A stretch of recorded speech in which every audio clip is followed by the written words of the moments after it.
tugas saya insya Allah 5 tahun lagi saya meninggalkan tugas sebagai pemimpin yang mendapat amanah dan mandat rakyat. Saya bisa menulis buku. Janji 5 tahun lalu benar-benar ditunaikan Presiden Susilo Bambang Yudhoyono. Bahkan lebih cepat. 17 Januari 2014 sebelum selesai masa jabatannya, Presiden SBY meluncurkan buku Selalu Ada Pilihan. Tentu saja bukan hal mudah bagi seorang presiden menulis di sela-sela kesibukannya sebagai pemimpin negara. Presiden SBY memanfaatkan waktu luang yang sedikit untuk menyelesaikan buku ini. Selalu Ada Pilihan hadir setebal lebih dari 800 halaman. Semua ditulis langsung oleh Presiden Susilo Bambang Yudhoyono. Buku ini berisi pengalaman SBY memimpin negeri selama hampir 10 tahun. Presiden berharap masyarakat punya kesempatan melihat sudut pandang kepala negara ketika menghadapi aneka persoalan. Apalagi pemimpin dituntut memutuskan sesuatu dengan cepat dan tepat. Sekali lagi bukan mengajari, apalagi menggurui. Berbagi tentang apa? Tentang suka, duka, dan pahit manis menjadi seorang pemimpin di negeri ini di era transisi demokrasi sekarang ini. Saat peluncuran, Presiden menyerahkan buku kepada 20 tamu undangan pilihan dari berbagai profesi. Semua undangan yang hadir juga mendapat souvenir buku secara cuma-cuma.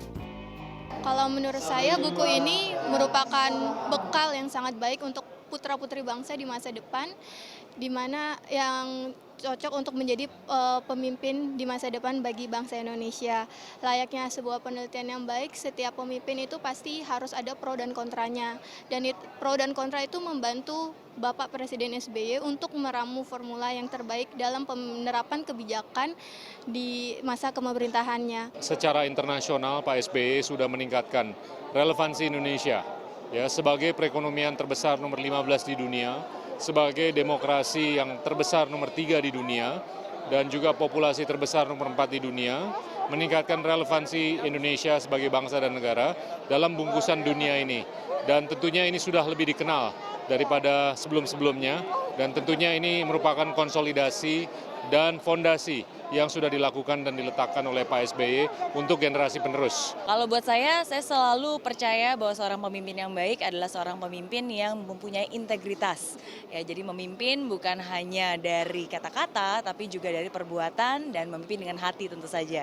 Jadi saya berharap ke depannya apa yang Pak SBY sudah lakukan bisa dilanjutkan dan bisa lebih baik lagi untuk negara kita. Ini buku yang langka karena memang ditulis oleh Presiden sendiri, isi hati dan isi otak beliau keluar dalam buku ini, dan ini merupakan pengalaman yang menurut saya luar biasa untuk dibaca dan diresapi oleh calon pemimpin masa depan, karena pemimpin Indonesia masa depan pasti akan mengalami hal-hal yang beliau lihat dan dan tempuh dalam 9 tahun terakhir ini. Jadi ini merupakan harta karun bagi para pemimpin Indonesia di masa depan. Tapi ternyata Pak SBY terbuka sekali, karena tadi saya beberapa halaman melihat di mana beliau bercerita tentang kasus Bank Senturi, juga tentang ketika keluarganya dikatakan sebagai tidak membayar pajak, dan di situ beliau menceritakannya dengan sangat gamblang, sangat komunikatif, sangat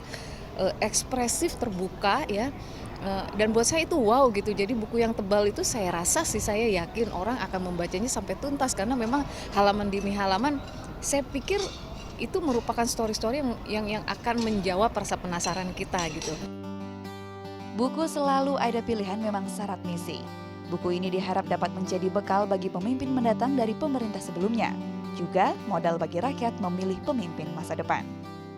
Malam ini adalah malam tentang buku, tentang refleksi, dan tentang pembelajaran. Pembelajaran agar hari esok lebih baik dari hari ini.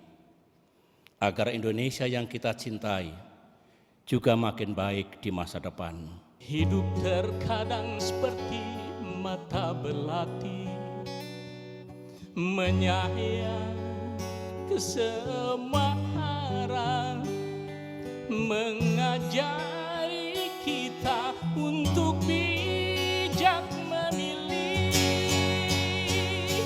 Meski tebal, selalu ada pilihan dinilai gampang dicerna dan dapat dinikmati semua kalangan. Hadiah bagi seluruh rakyat Indonesia dari Presiden Susilo Bambang Yudhoyono di ujung masa baktinya. Cipaganti.